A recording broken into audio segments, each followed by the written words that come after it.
네, 오늘 우리에게 주신 하나님의 말씀 요한계시록 3장 14절에서 22절 말씀 중심으로 내가 문 밖에 서서 두드리노니 라는 제목으로 하나님 말씀을 같이 상고해 보겠습니다. 얼마 전에 울산에 5.0의 지진이 발생했습니다. 경주 항성동에도 지진이 일어났잖아요. 네, 이런 것은 신문에 또는 방송에서 나올 때 어젯밤에 울산에서 5.0 강도의 지진이 발생했습니다. 이렇게 표지 제목이 붙고 또는 어떤 뉴스 기사에 제일 처음에 이렇게 나옵니다. 그죠?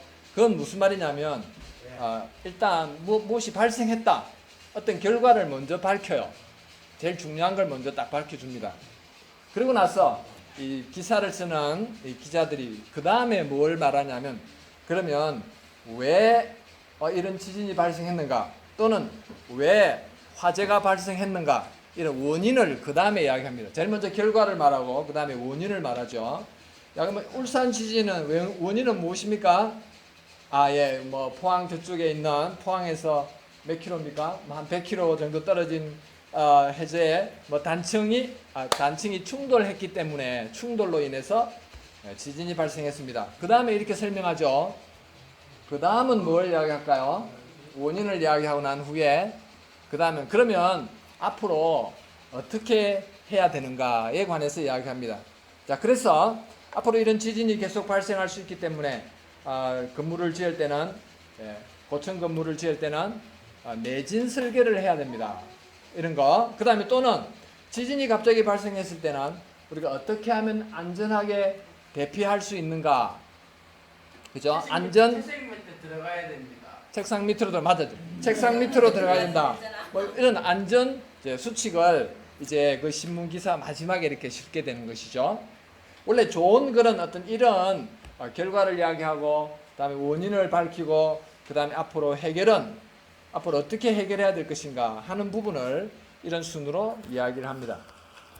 제가 왜 이야기를 하냐면 오늘 요한계시록 3장 14절에서 22절 이 말씀을 가만히 보면서 이 말씀도 우리가 신문 기자라고 생각하고 또는 TV에 나오는 앵커라고 생각하고 이것을 한번 우리가 이해해보자라고 생각을 해보니까 그렇게 해도 될 것 같은 생각이 들었습니다. 그래서 오늘은 이 말씀을 먼저 결과가 무엇인가, 그 다음에 원인은 무엇인가, 그럼 앞으로 우리는 어떻게 해결해야 될 것인가 라고 하는 이런 큰 틀 속에서 오늘 본문을 같이 한번 살펴보려고 합니다.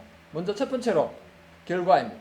오늘 본문은 라오디게아 교회, 소아시아의 7교회 중에서 제일 마지막에 라오디게아 교회를 향해서 예수님의 말씀을 받아서 요한이 쓴 편지입니다. 자, 여기서 결과는 무엇이냐면 예수님께서 라오디게아 교회를 향해서 책망의 말씀을 하고 계십니다.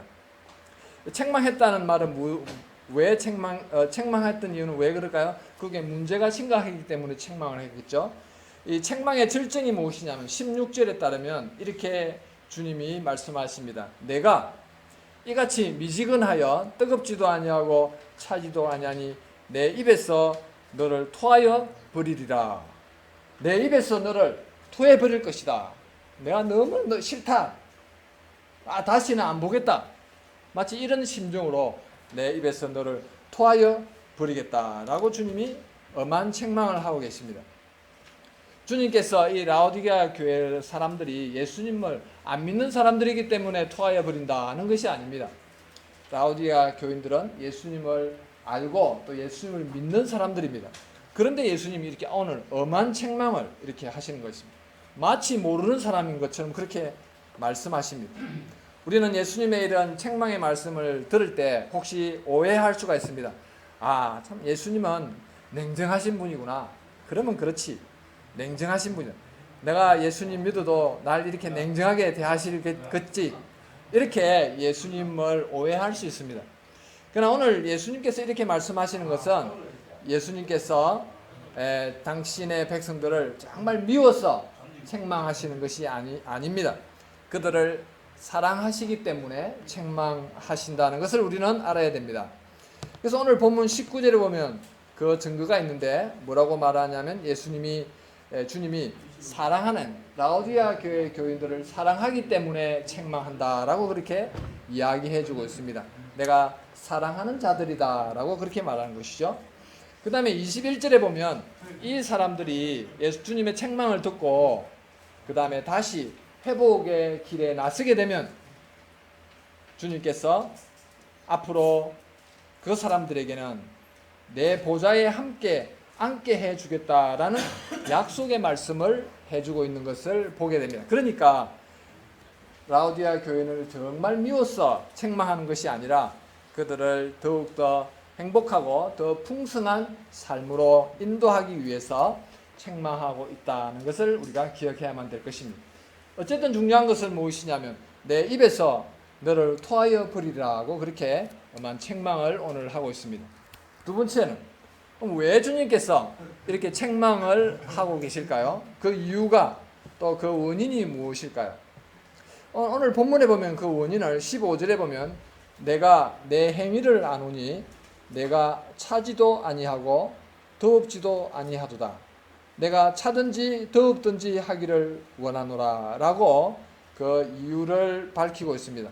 왜 주님이 내 입에서 너를 토하여 버리라고 그렇게 말합니까?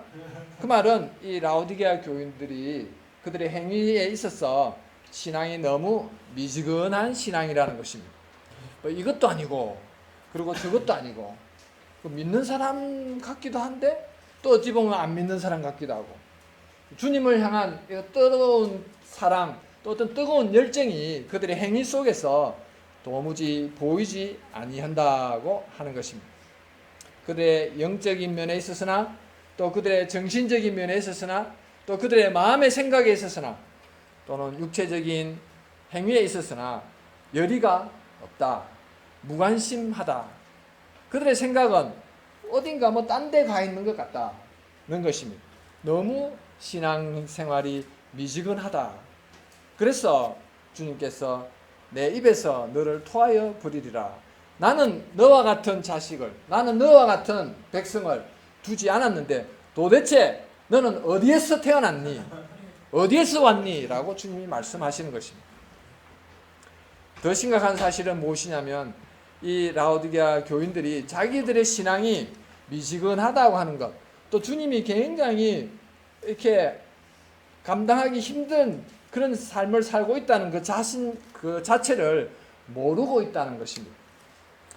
여러분, 우리가 환자가 자신이 이 병을 앓고 있다고 하는 것을 자기가 병원에 갔을 때 의사가 그것을 이야기해주면 그것을 인정하고 그리고 또 의사의 처방에 따라서 치료를 해야만 회복될 수가 있습니다. 그런데 어떤 사람은 자기가 아픔에도 불구하고 자기가 아픈지조차 모르면서 살아가는 사람이 있는데 그 사람은 정말 큰일 날 사람입니다. 자기가 어디가 잘못되었는지를 알지 못하는 그것이 정말 큰 문제인데 오늘 라오디게아 교인들은 자기가 잘못되었다는 것을 모르고 있다고 주님이 또한 지적하고 있습니다. 17절에 보면 내가 말하기를 나는 부자라 부요하여 부족한 것이 없다 하나 내 공고한 것과 가난한 것과 벌거벗은 것을 알지 못하도다 라고 주님이 말합니다. 이 사람들은 어떻게 말하냐면 내가 신앙생활을 잘 하고 있다. 내가 다른 사람한테 무슨 욕 먹을 만한 그런 일을 했나? 나는 부자다. 부유하다. 부족한 것이 전혀 없다. 할 만큼 하고 있다. 이렇게 생각하고 있다고 하는 것입니다. 그런데 주님이 보시기에는 그가 정말 공고하고 가난하고 벌거벗었다는 것을 주님이 이야기하고 있습니다. 이 사람은 자기가 부유한 가운데 살고 있기 때문에 그 생각에 사로잡혔어. 그리고 자기가 하고 있는 이 정도면 충분하다라고 그렇게 생각하고 주님께서도 나를 인정해 주실 것이다 라고 생각하고 있는 것입니다. 그러나 주님이 보시기에는 그 사람이 정말 알지 못하고 있다.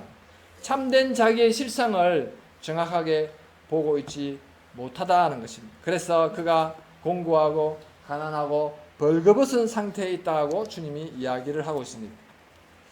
오늘 등장하는 이 라오디게아 교회가 있었던 이 라오디게아 도시는 매우 부유한 도시였습니다.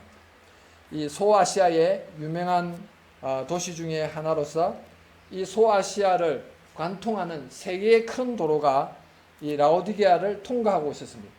그러니까 모든 물류들이 이 라오디게아를 다 통과하는 것이죠. 그러다 보니까 이곳에서는 상업이 크게 발달하고 또 은행들이 많이 생기고 또 많은 사람들, 유대인들이 이곳에 모여들어서 돈을 벌기 위해서 이곳에서 새로운 사업들을 일으키는 그런 이 상업이 크게 부흥하는 곳이었습니다. 그 말은 무슨 말입니까? 돈이 많은 도시였다고 하는 것이죠. 은행도 있고 유대인들이 모여서 큰 비즈니스를 하고 막 빌딩들이 막 지어져 올라가고 그래서 재력이 상당한 도시였다고 하는 것입니다. 과거에 아마 울산에 비유할 바가 되겠죠. 다른 어떤 도시들보다 울산이 가장 부유한 도시다. 제가 전에 천안에 한번 살아봤는데 천안 사람들은 울산을 보면서 굉장히 부러워하더라고요. 와, 울산이 가장 소득이 가장 높다, 우리나라에서. 그래서 울산을 부러워하는 이야기를 제가 많이 들었습니다. 이 라오디게아 교회도 AD 60년경에 이곳에 커다란 지진이 닥쳤습니다. 많은 건물들이 파손되었습니다. 그런데 그때 당시에 로마의 지배를 받고 있었는데, 그런데 로마의 재정적인 도움을 요청하지 않고 자체의 재력으로 그 도시를 다시 재건한 곳이 이 라오디게아 교회입니다. 그만큼 물질적으로 부유하고 풍부한 도시였다고 하는 것이죠. 그러다 보니까 여기에 있는 사람들의 생각, 또 교인들의 생각이 굉장히 부유했습니다. 근데 부유하다면 부유한 것이 항상 좋은 건 아닙니다. 여러분, 사람이 부유하게 되면 부패해지기 쉽습니다.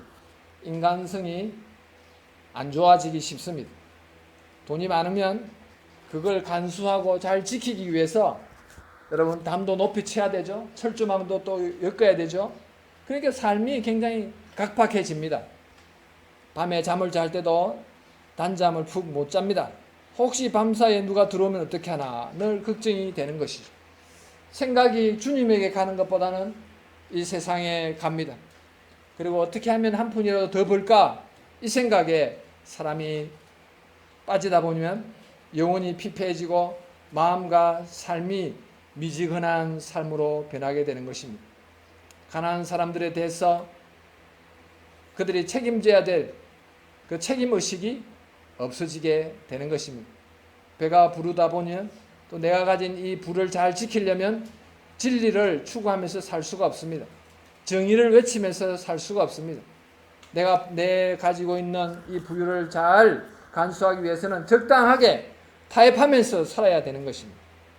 이런 사람은 하나님의 나라를 사모하면서 살기 힘듭니다. 주님이 걸어가신 십자의 길을 걸어가면서 살기가 어려운 것입니다. 무슨 말입니까? 결국 부유한 이 라오디게아 교회 교인들, 미지근한, 주님이 보시기에 미지근한, 진리에 대해서도 미지근하고 정의에 대해서도 미지근한 삶을 살게 되었다는 것입니다. 그러면서도 이 사람들은 우리가 뭐 부러울 게 있느냐? 우리는 부유하다, 넉넉하다, 이렇게 하면서 자기의 부를 자랑하면서 자기들이 얼마나 가난한 삶을 살고 있는지, 피폐한 삶을 살고 있는지 모르고 살고 있었다고 하는 것입니다. 그래서 주님께서 책망하셨죠. 내 입에서 너를 토하여 버리리라고 그렇게 책망하고 있는 것입니다. 그러면 마지막으로 세 번째는 그럼 어떻게 이 문제를 해결할 것인가 하는 것입니다. 오늘 본문에 보면 주님이 세 가지 해결책을 제시해 주고 있습니다. 첫 번째로는 무엇입니까? 그것은 내게서 불로 연단한 금을 사라라고 그렇게 주님이 말씀하고 있습니다. 불로 연단한 금입니다. 여러분, 이 라오디게아 교회는 제가 조금 전에 매우 부유한 도시였다고 했습니다. 금이 많이 있었습니다. 또 은행업도 성업했습니다. 막 은행에 들어가면 비밀 금고들이 쫙 있는데 거기 가면 비밀 금고 안에 막 정금들이 쫙 이렇게 있는 거예요. 금이 있다고 했는데 아무 사람 탄성이 없네요. 금들이 은행에 가득 차 있는 거예요. 사람들이 자기가 맡겨놓은 금을 이렇게 보면서 아침 먹고 와서 보면서 참 나는 부유하다, 부족함이 없다, 행복하다 뭐 이러면서 지냈을 것입니다. 근데 이 금은 정금이어야 됩니다. 근데 만일에 이 금이 정금이 아니라 그 안에 불순물이 가득 끼어 있는 막 철도 끼어 있고 막 녹슬어 있고 또 오물도 끼어 있는 이런 그런 오물이 잔뜩 들어 있는 그런 금이었다면 과연 그 사람들이 부자라고 그렇게 할 수 있겠습니까? 불로 단련해서 재련을 해서 불순물을 다 뽑아내고 깨끗한 금 이걸로 해서 금괴를 딱 만들어서 이렇게 쫙 채워놔야 가치도 있고 또 가격도 높고 그런 걸 갖고 있어야 참으로 부자라고 할 수 있는 것이죠. 불순물이 가득 껴있는 그런 금 사람들이 돈 주고 사고 싶지도 않고 아유 나는 그 무게만 나가지 싫다 뭐 이런 걸 갖고 있어서는 부유하다고 할 수 없는 것입니다. 그래서 주님이 말씀하신 너희들이 참으로 부유한 사람이 되려고 하면 너희들 불로 연단한 그런 금을 사라. 그런 금을 준비하라. 그렇게 이야기하고 있는 것입니다. 여러분 여기에 불로 연단한 금이란 말은 실제 뭐 금괴를 이야기한다기보다는 영적으로 사람이 정결한 사람이 되어야 된다. 불순물이 없는 이 세상의 모든 복잡한 것으로 가득 차 있는 그래서 세상의 마음을 빼앗기고 미지근한 주님에 대해서는 미지근한 신앙으로 살아가는 사람이 아니라 모든 불순물들을 다 제거하고 단절하고 그리고 주님 앞에서 정결한 사람, 불로 연단한 금을 소유한 사람이 되어야 된다라고 그렇게 이야기하는 것입니다. 그럴 때만 참으로 부유한 자가 될 수 있다라고 주님이 말씀합니다. 두 번째는 해결 방법이 뭡니까? 두 번째는 주님이 흰 옷을 사서 입으라라고 그렇게 이야기하고 있습니다. 흰 옷을 사라. 여러분 라오디게아 성도들은 지금 주님이 보시기에는 벌거벗었습니다. 왜냐하면 앞에서 너무 불결한 그런 금을 너무 많이 갖고 있는 거예요. 그래서 세상과 그만큼 타협하면서 살고 있었다는 것입니다. 진리대로 살지도 못하고 정의를 세우지도 못하고 있었습니다. 절당하게 타협하고 장사하면서 이렇게 뇌물 주어서 이렇게 물건을 땄어. 그래서 비즈니스 하고 있었다는 것입니다. 다르게 말하면 라오디게아 교인들 중에 의롭지 못한 행실로 살아가고 있는 사람이 많이 있었다는 것입니다. 자기들은 뭐 그렇든지 말든지 우리는 부자입니다.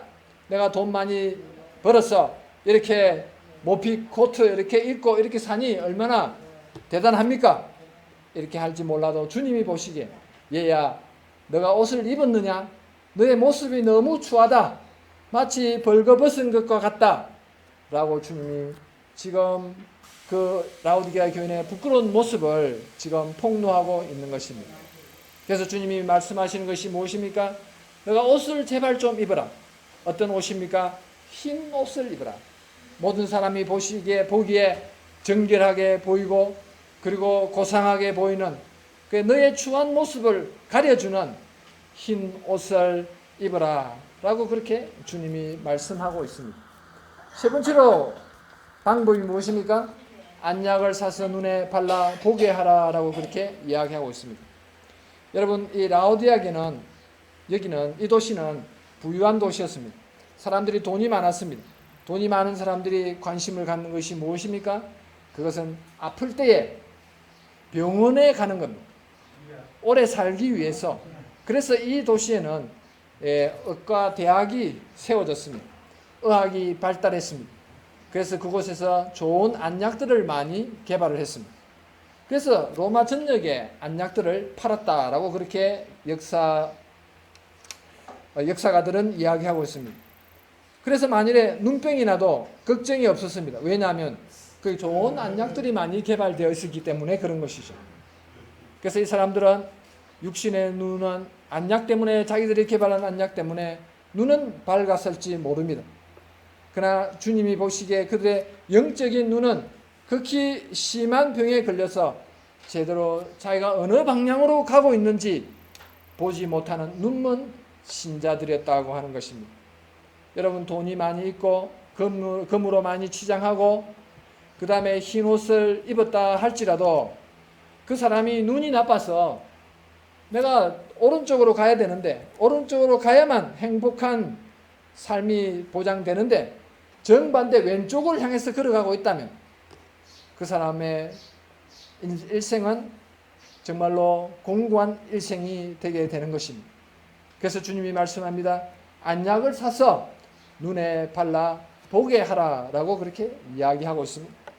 눈먼 신자로 살지 말고 영적인 눈이 열려서 정말 내가 살아가는 이것이 옳은 것인지, 내가 지금 바른 방향으로 걸어가고 있는지 바로 밝히 보아야만 된다. 그래야만 내가 회복될 수 있다. 또 풍성한 삶을 살 수 있다. 진정으로 풍부한 삶을 살 수 있다고 그렇게 이야기를 하고 있는 것입니다. 주님께서는 세 가지 해결책을 제시해 주셨습니다. 그러면 이 점검, 불로 연단한 이 점검, 그리고 이 흰옷, 그리고 이 안약, 영적인 눈을 띄게 하는 이 안약, 이것이 있어야 된다. 그래야 해결된다고 말씀하셨는데 도대체 이런 안약은 어디서 구입하고 이런 흰옷은 어디서 살 수 있으며 불로 연단한 점검은 어디서 마련할 수 있느냐 하는 것입니다. 주님이 그래서 이렇게 말씀하십니다. 18절에 보시면은 내가 너를 권하노니 내게서 불로 연단한 금을 사서 부유하게 하고 흰옷을 사서 입어 벌거벗은 수치를 보이지 않게 하고 안약을 사서 눈에 발라 보게 하라고 말씀하십니다. 무슨 말씀입니까? 불로 연단한 금은 어디서 구할 수 있습니까? 어디서 살 수 있습니까? 내게서입니다. 내게서 불로 연단한 금을 사서 부유하게 하라 말합니다. 흰옷을 사라고 했는데 어디서 살 수 있습니까? 내게서입니다.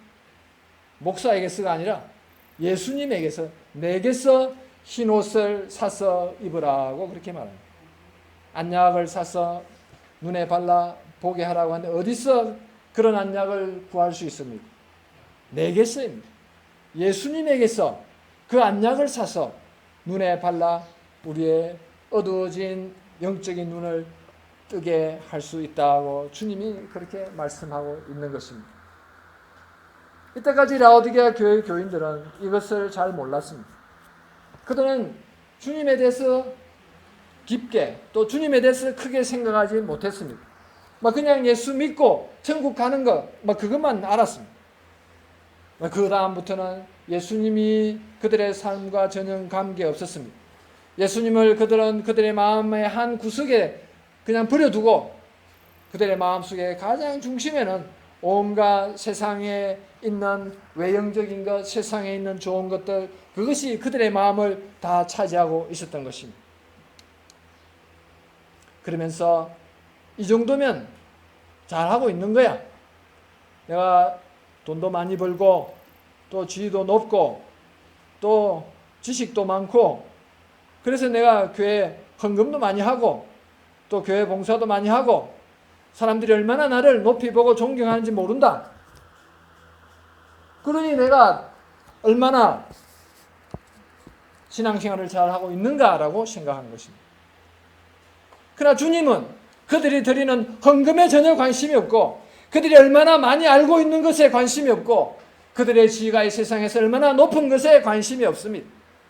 우리 주님의 관심은 무엇입니까? 그 사람들이 나를 어떻게 생각하느냐가 가장 중요한 것입니다.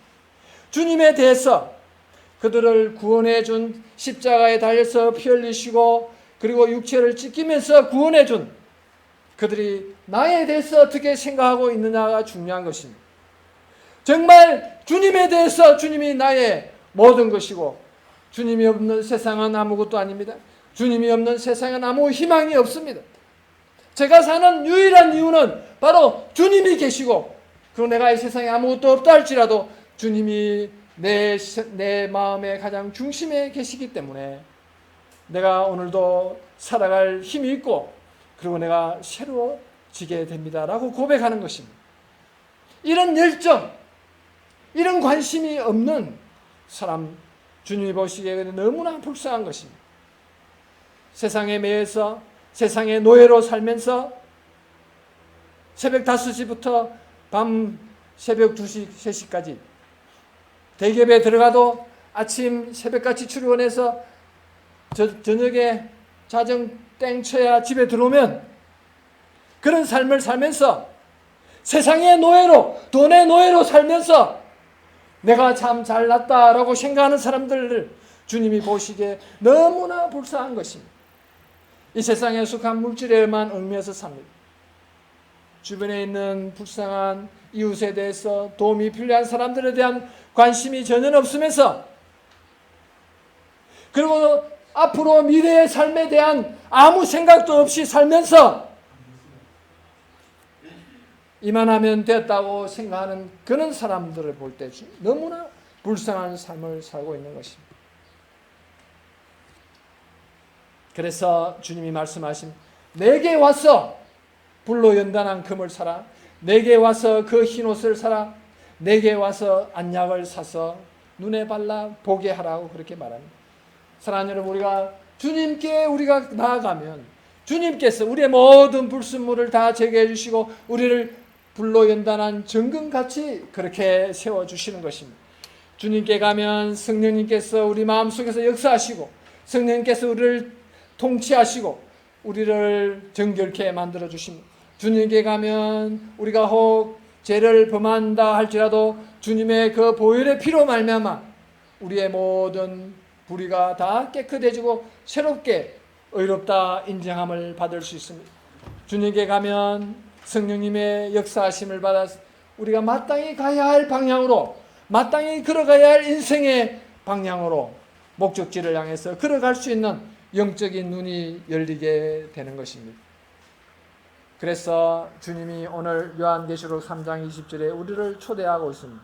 볼지어다 내가 문 밖에 서서 두드리노니 누구든지 내 음성을 듣고 문을 열면 내가 들어가 그와 더불어 먹고 그는 나로 더불어 먹으리라고 말씀해 주고 있습니다.